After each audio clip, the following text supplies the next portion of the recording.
Hello from New York. We are the Sisters of Life. So happy to be with you on the West Coast. I'm Mother Agnes, and here to celebrate with you one of the aspects of the culture of life, that is the witness to adoption. You know, the first spiritual adoption occurred at the initiative of Jesus Christ, with the words, "Woman, behold your son. Son, behold your mother." God creates and has a plan for every human life, and today we celebrate every woman whose courage, selflessness, and heroic love allowed her to entrust her precious child into the loving arms of an adoptive mother and an adoptive father as a manifest expression of God's will and plan for the life of her child.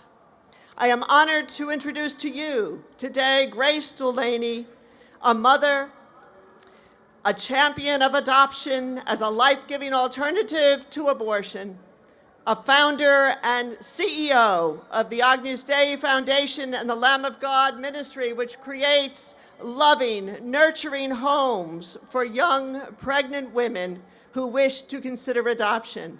I give you Grace Delaney.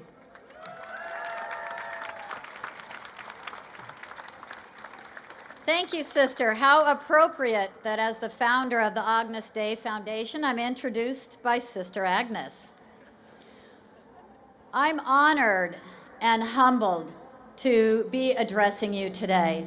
Over a year ago, when Dolores and Eva asked me to speak at this Walk for Life, we had no idea that the DC March for Life had chosen adoption as their theme for 2014.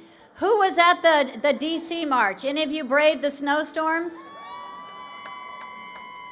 Awesome, thank you. We're having the opposite weather here, aren't we? So that march teed it up nicely for me. And I'm here today to share the message that to be truly pro-life, we must be pro-adoption. Studies show that most women believe that they are taking the life of their child when they have an abortion. That cannot be good for society. It means over 56 million people, 56 million women, in our country are living lives fraught with guilt, shame, and regret. And in their minds, the only alternative that they saw to abortion was to parent their child, and they did not feel capable of that responsibility. This is why the theme of this walk is Abortion Hurts Women. Through sharing my story today, I hope to open your hearts and your minds to a solution to the hurt. We want to have a new message, a positive message moving forward. And I want to help you to understand that adoption heals women. Abortion hurts women, adoption heals women. Adoption needs to be offered, explained, and even encouraged to young women in crisis pregnancies. Sometimes workers are feeling like they can't ask a girl to make that choice. But these girls are desperately looking for solutions. And as workers in the pro-life vineyard, we owe it to them to offer this beautiful and positive solution. To be pro-adoption, we really need to understand adoption today and not rely on the perceptions of adoption from the days when that option was often coerced and even cloaked in secrecy and shame. How often have we either thought or heard, "I could never give my baby away," not knowing if they were okay? Some even add, "I could have an abortion, but I could never have a baby and give it up for adoption." People even have the gall sometimes to accuse girls who are thinking about adoption of being selfish.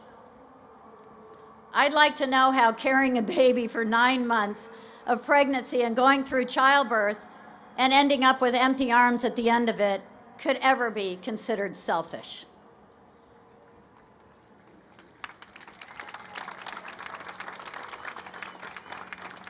I've heard these comments personally. 21 years ago, I was a struggling divorced mother with 2 young children. I'm a sinner. I got pregnant. I'm not proud of how I got myself into the situation, but I am proud of what I did with it.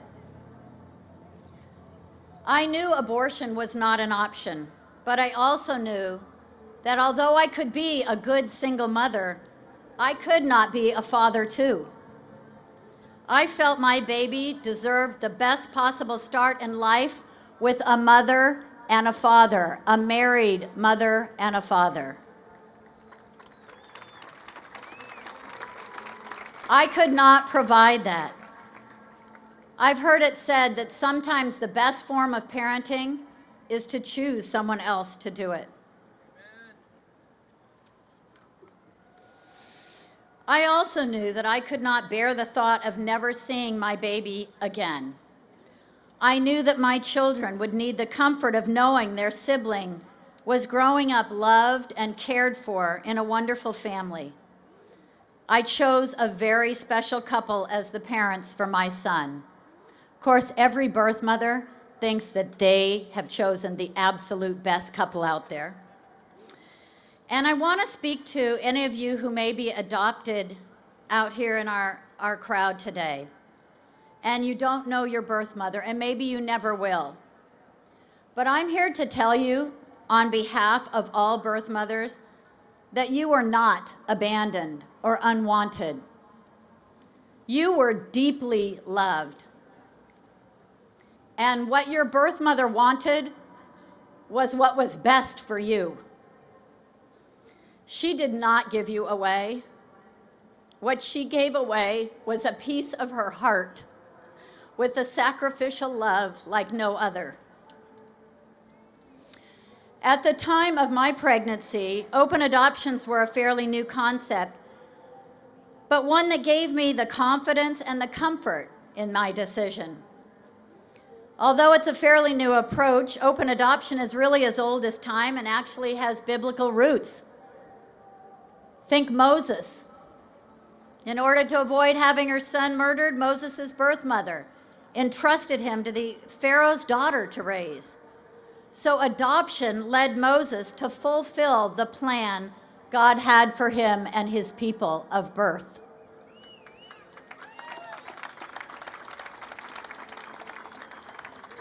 The choice of adoption may not be for everyone, and we certainly respect all women who choose life.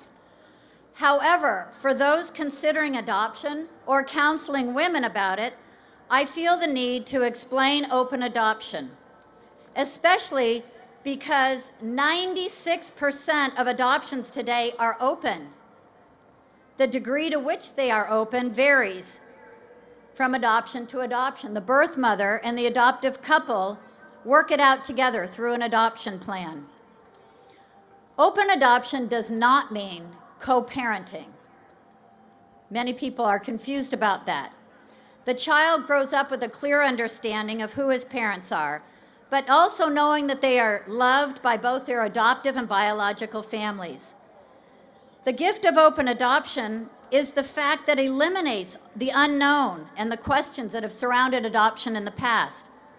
Now children who are adopted know from the beginning why they might be 6'5" and have blue eyes. But most importantly, they understand that they are deeply loved and the reasons that the birth mother entrusted them to their parents. In my case, I had pictures and letters and visits, and when my son was young, I always dreamed of the day when I would have an adult relationship with him, and my heart overflows with love and joy as I introduce you to my now grown son, Dylan. I know I'm prejudiced. He's pretty handsome, isn't he? So God has now blessed me with a wonderful husband and 2 more beautiful children late in life. 2 years ago, Dylan came to visit and stay with us for a joyous visit. It was a defining moment for me and resurrected the vision that I'd had for many years to help unwed mothers in crisis pregnancies be encouraged and supported in their decisions to choose adoption. He truly is the inspiration for the Agnus Dei Foundation. God often uses our deepest pain as the launching pad for our greatest calling. So we have two rampant problems.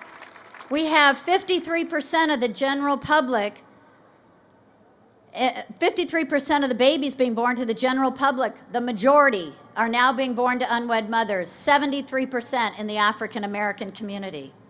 And less than 2% of unwed mothers choose adoption. So 70% of teen pregnancies, 80% of prison inmates, 90% of the homeless population were all raised without a father in the home. On the other side of the equation, 2 million couples, wonderful, intact families, are waiting on waiting lists to adopt. But because abortion is so prevalent, very few babies are available to adopt. Contrary to what some people believe, we no longer have orphans or orphanages. What we have is a broken foster care system filled with children whose lives could have looked very different had they been placed with adoptive parents at birth. The mission of the Agnus Dei Foundation is to impact the culture of life by being a champion for adoption.